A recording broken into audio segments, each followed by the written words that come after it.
अगर प्रेसिडेंट बृजभूषण जैसे आदमी जैसा ही रहता है, उसका बिजनेस पार्टनर है, वो अगर इस फेडरेशन में रहेगा तो मैं अपनी कुश्ती को त्यागती हूँ और मैं आज के बाद कभी भी आपको वहाँ नहीं दिखूंगा। जितने हमने अपने दम में, जितना हमारे में दम था, हमने वो लड़ाई लड़ी है। लेकिन जो सरकार ने हमारे से वादा किया था ना, उस पर सरकार खड़ा नहीं हो पाई। हमारी मांग थी महिला प्रेसिडेंट की, कि महिला प्रेसिडेंट होगी तो शोषण नहीं होगा, लेकिन ना पहले महिला का कोई भागीदारी थी। आज आप पूरे इलेक्शन उसकी लिस्ट उठा के देख लो, एक भी महिला को कोई स्थान नहीं दिया गया। हमें नहीं पता हमारे देश में न्याय कैसे मिलता है, हमें नहीं पता कहाँ पे अरदास लगती है, किसके सामने जाके हम अपना दुख बताएं।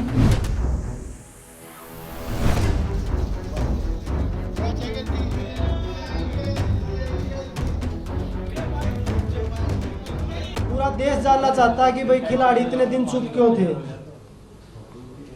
आज चुनाव था, आप सबको पता है। जब हम जनवरी में आए थे वो पूरा प्रकरण आप लोगों ने देखा था। उसके बाद ओवरसाइड कमेटी बनाई गई। उसमें जो ओवरसाइड कमेटी में 18-20 लड़कियों ने बयान दिए थे अपने। उसके बाद खेल मंत्री जी ने ऑन कैमरा बोला था, मीडिया के सामने बोला था कि बृजभूषण और उससे जुड़ा हुआ कोई भी इंसान WFI में नहीं आएगा। लेकिन आज दुर्भाग्य है, हमने दोबारा उसमें कमेटी 21 दिन वेट किया, 2 महीने वेट किया, 3 महीने वेट किया, कुछ नहीं हुआ। हमने दोबारा प्रोटेस्ट चालू किया, वो भी आप लोगों ने खूब देखा, पूरे देश ने देखा। हम सिर्फ सच्चाई की लड़ाई लड़ रहे थे, हम बहन बेटियों की लड़ाई लड़ रहे थे। जो उनके साथ शोषण हो रहा था उसकी लड़ाई लड़ रहे थे। नहीं तो हम भी एक्टिव खिलाड़ी थे, हम भी देश के लिए मेडल जीत रहे थे। बहुत सारे लोग बोल रहे कि ये तो ख़त्म हो चुके थे। करंट में 2022 में जब कॉमनवेल्थ गेम्स में गोल्ड आया था तीनों का, उसके बाद वर्ल्ड चैंपियनशिप में कितने मेडल एक बार देश में देख लीजिए। उसके बाद दोनों का, मेरा और विनेश का वर्ल्ड चैंपियनशिप में मेडल आया था। तो मुझे नहीं लगता कि भाई बेटियों को न्याय मिलेगा, क्योंकि जिस हिसाब से पूरे तंत्र ने काम किया है, बेटियों को तोड़ने का काम अभी भी चल रहा है। आज WFI के चुनाव देख लिया आपने, उसी का आदमी बना है। उसके बावजूद जब खेल मंत्री जी के सामने 15-20 लड़कियों ने अपनी आप बीती बताई थी, आज 6 लड़कियां में भी तोड़ने पे पूरा जोर लगाया जा रहा है। आज तो WFI के चुनाव में किया है, धीरे धीरे उसको कोर्ट से भी बरी करवा देंगे, मुझे लग रहा है जो। लेकिन फिर भी हमें भरोसा है न्यायपालिका पर, क्योंकि मुझे लगता है कि जो हमारे देश में न्याय बचा है वो सिर्फ न्यायपालिका में ही बचा है। तो हमें अब भी उससे उम्मीद है, माननीय सुप्रीम कोर्ट से, माननीय दिल्ली हाई कोर्ट से। तो हमें लगता है कि हमें जो बहन बेटियों को जो न्याय की लड़ाई है, जो आने वाली जो हमारी पीढ़ी है ना, हमने जो लड़ाई लड़ी, मुझे लगता है कि आने वाली 1-2 पीढ़ियों को और लड़नी पड़ेगी। जितने हमने अपने दम में, जितना हमारे में दम था, हमने वो लड़ाई लड़ी है।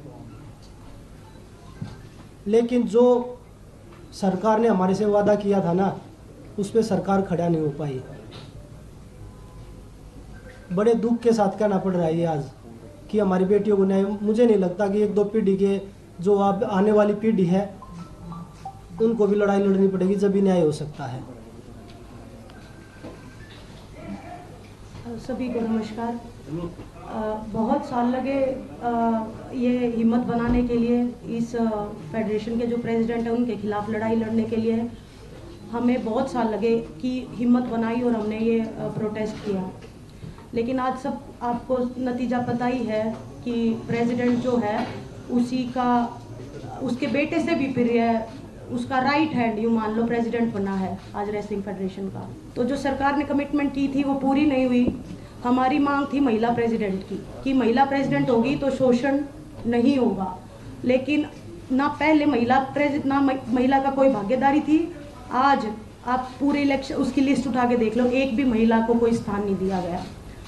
तो बस यही कहना चाहूँगी कि जो ये लड़ाई है, ये हमने तो अपनी पूरी हिम्मत करके लड़ी, लेकिन ये लड़ाई जारी ही रहेगी, क्योंकि आने वाली जो और फ्यूचर है, जो बेटे हैं, बेटियां हैं, जो रेसलर्स हैं नई जनरेशन के, उनको ये लड़ाई लड़नी पड़ेगी।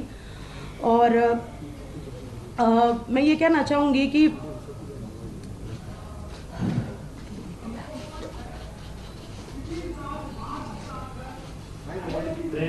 आप सबको पता है कि हम जैन में आए थे, लेकिन मैं एक बात आपको बताना चाहती हूँ कि हमने जब हर तरीके से कोशिश कर ली थी, उसके बाद हम दिल्ली की सड़कों पे आके बैठे थे।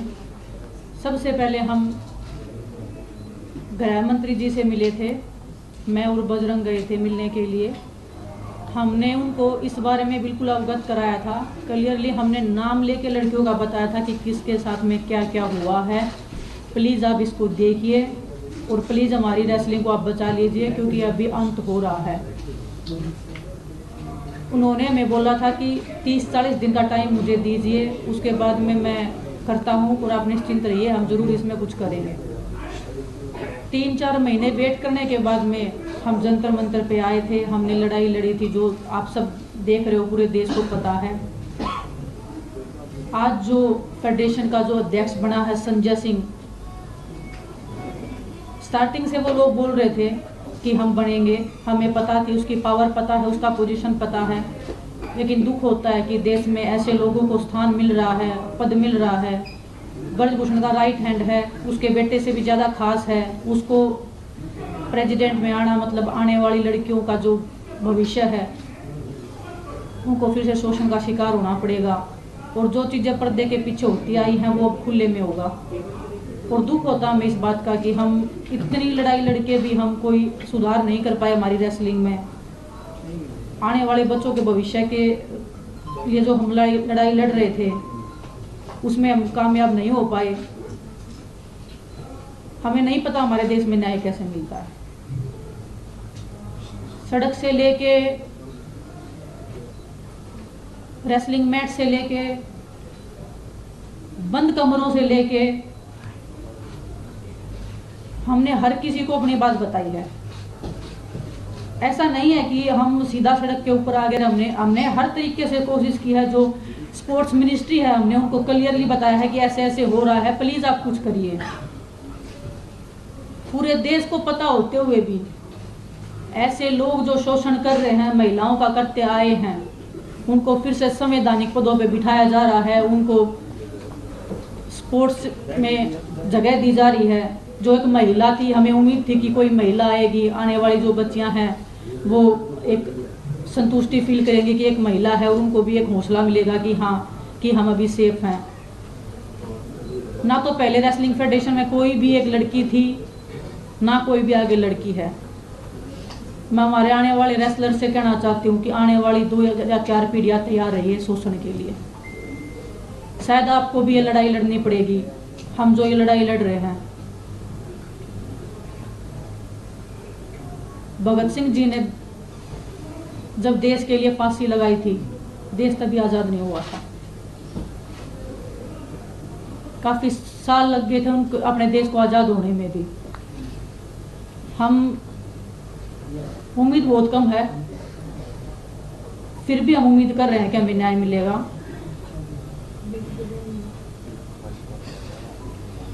लेकिन बड़ी दुख की बात आज हमारे रेसलिंग का जो भविष्य है वो अंधकार में है।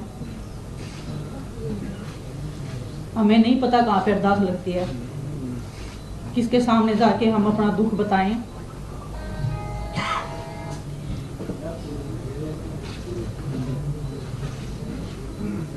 आज आप सबके सामने आए हैं, हम ट्रेनिंग कर रहे हैं, फिर भी हम बैठे हैं यहाँ पे, फिर भी हम लड़ाई लड़ रहे हैं। उम्मीद कर रहे हैं कि वो आस और उम्मीद हम फिर से जगा पाएं। सरकार से ना तो हमारी पहले लड़ाई थी, ना हमारी आज लड़ाई। हम एक व्यक्तिगत आदमी के खिलाफ लड़ रहे थे जो बच्चियों का, लड़कियों का शोषण कर रहा था, बहन बेटियों का।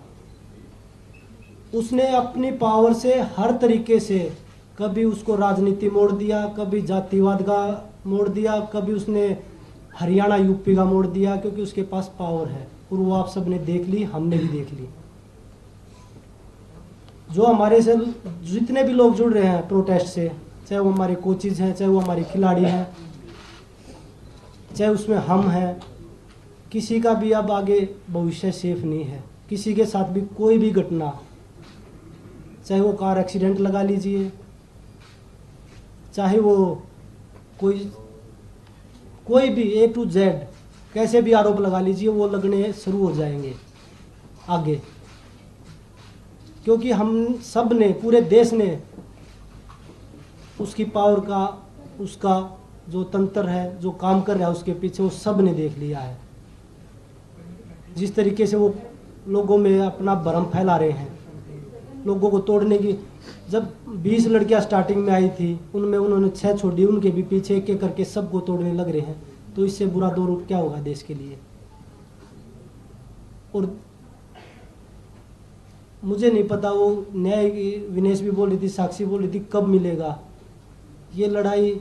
चलो हम लड़े, हम नहीं जीत पाए, लेकिन ये लड़ाई किसी न किसी को, जो आने वाली पीढ़ी उनमें, उनको भी किसी न किसी को लड़नी पड़ेगी। विनेश ने बताया, भगत सिंह को जब फांसी हुई थी तो उसके 20-25 साल बाद हमें आज़ादी मिली थी, लेकिन पता नहीं कुश्ती से आज़ादी हमें कब मिलेगी। अब हमारी रेसलिंग का कैरियर, हमें नहीं लगता कि आगे हम रेसलिंग कर पाएंगे या नहीं कर पाएंगे, क्योंकि जब उसी के लोग आ रहे हैं, वो उन जो बच्चे हैं जो उनके खिलाफ लड़ाई लड़ रहे थे, इतनी हिम्मत जुटा के वो आगे आए थे, इतने साल लग गए उनको ये हिम्मत जुटाने में। जो हमारे देश की, जो गांव में, जो देहात में महिलाएं हैं, वो इस शोषण से गुजरती होंगी, तो वो भी तो देखती होंगी कि हम किसके सामने आवाज़ रखें। जब हमने पूरे देश के सामने, पूरी सरकार के सामने सारी चीज़ें खोल के रख दी, उसके बाद भी न्याय नहीं मिला, तो वो बहन बेटियां किसके सामने रखेंगे अपनी बातें। हमारे देश में मुझे नहीं पता कि राजनीति कैसे होती है, पर आज देख रहे हैं ना, सिर्फ जातिवाद, धर्म और अधर्म, यही होती है। मैं अपनी खुद की बताता हूँ, खिलाड़ी की क्या जाति होती है।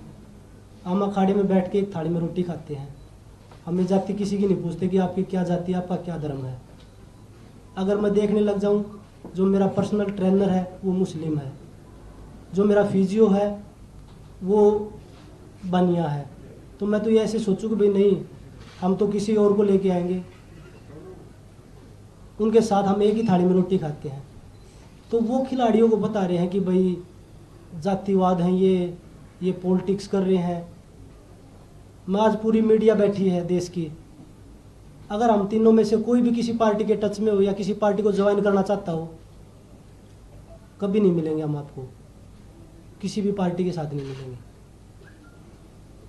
हम राजनीति करने नहीं आए, हम अपनी बहन बेटियों की न्याय की लड़ाई लड़ने के लिए आए हैं यहाँ पे। तो वही बताया, जो आगे जो हमारे साथ जुड़े हैं, जितने भी लोग हैं, बहन बेटियां, उनके साथ किसी के साथ कुछ भी हो सकता है आगे भी। अंत में हम तो 40 दिन सोए रोड पे, लेकिन मैं सभी तमाम देशवासी जो भी हमारे प्रोटेस्ट में आए, दूर दूर से आए, बूढ़ी महिलाएं आई, बहुत सारे लोग ऐसे आए जिनके पास खाने कमाने के लिए नहीं है, फिर भी हमें सपोर्ट करने आए। हम नहीं जीत पाए, पर आप लोगों का बहुत बहुत धन्यवाद। और एक बात और कहना चाहूँगी कि लड़ाई लड़ी, पूरे दिल से लड़ी, लेकिन अगर प्रेसिडेंट बृजभूषण जैसे आदमी जैसा ही रहता है, उसका बिल्कुल सहयोगी है, उसका बिजनेस पार्टनर है, वो अगर इस फेडरेशन में रहेगा, तो मैं अपनी कुश्ती को त्यागती हूँ और मैं आज के बाद कभी भी आपको वहाँ नहीं दिखूंगा। तो बस सभी देशवासियों को धन्यवाद जिन्होंने आज तक इतना मेरा सपोर्ट किया और मुझे इस मुकाम तक पहुँचाया। धन्यवाद। हमसे जुड़े रहने के लिए हमारे YouTube चैनल को सब्सक्राइब करें और नई वीडियो की नोटिफिकेशन के लिए बेल आइकॉन को दबाएं। अगर आप ये वीडियो Facebook पर देख रहे हैं तो लाइक जरूर करें और ज्यादा से ज्यादा शेयर करें। धन्यवाद।